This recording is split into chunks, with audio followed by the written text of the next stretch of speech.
This is Joplin, a town recovering from the aftermath of the May 22nd tornado.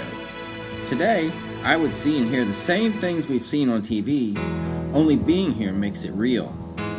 I'll meet a volunteer, a victim, and a man who saved 18 lives, not counting his own. My name's Erin. I'm with Lutheran Church Charities. I'm here down in Joplin working with Emmanuel Lutheran Church, and we're at Martin Luther School giving out free meals and food and clothing, and we're needed volunteers. We're trying to get the word out for Joplin.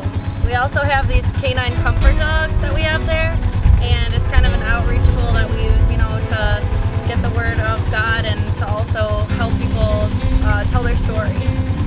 So.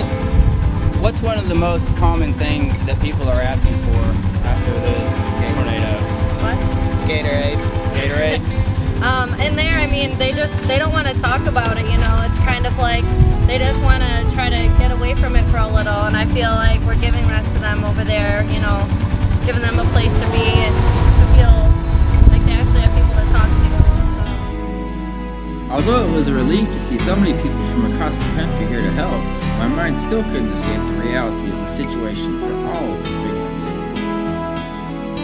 I was at home at the time, in the basement in the course of the tornado, but I got a picture of the devastation shortly, probably a couple hours later. Another person in our office came by, took a picture of our office, saw that it was pretty much wiped out. It's unbelievable. Words can't. Yeah, you just don't know. I've been driving up and down these roads for 18 years, and I get down here, and some times I don't even know where I'm at. Yeah. Because I don't recognize anything. Landscaping. Yeah, anything. it's all gone. I had a chiropractic medical office. Okay. Right now, I'm just trying to get on my computers, trying to get all my data, find out what do I got, where are we at, and I'm just going to kind of hang tight for a little bit just to see what my landlord's plans are, and then decide to make some decisions at that time.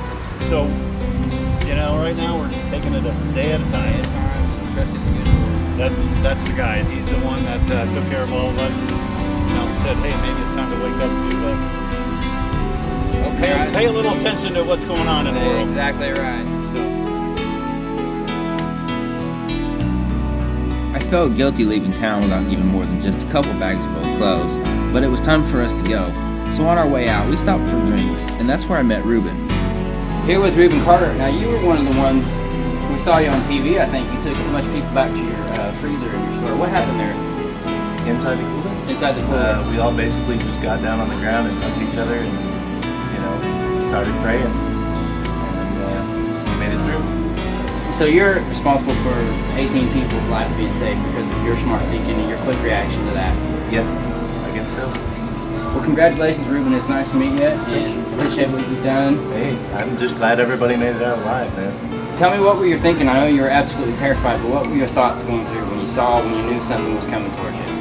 I was just like, I gotta save these people, or, try and keep as many of us safe as we can. So we were actually hanging out at the back of the store, away from the windows, and then that back wall started shaking. And so I was like, no, we gotta get the cooler. And, had we stayed out, every one of us would have died, all of us. And I'm surprised we didn't. The only thing I think that saved us was the shelving in the cooler is stronger than the other shelving in the other cooler because it's holding up beer. And so it was just really strong metal shelving, and that the roof collapsed actually, and that's the only thing that kept it from collapsing. I heard a little voice in my head that said, "Go in the cooler," and so I did. On the way home, I found that I'd left Joplin with more appreciation for what I have and for the people around me. Being there, I found devastation, but I also found hope, compassion, and generations of people that will now have at least one thing in common. They will never forget the May 22nd, 2011 tornado of Joplin.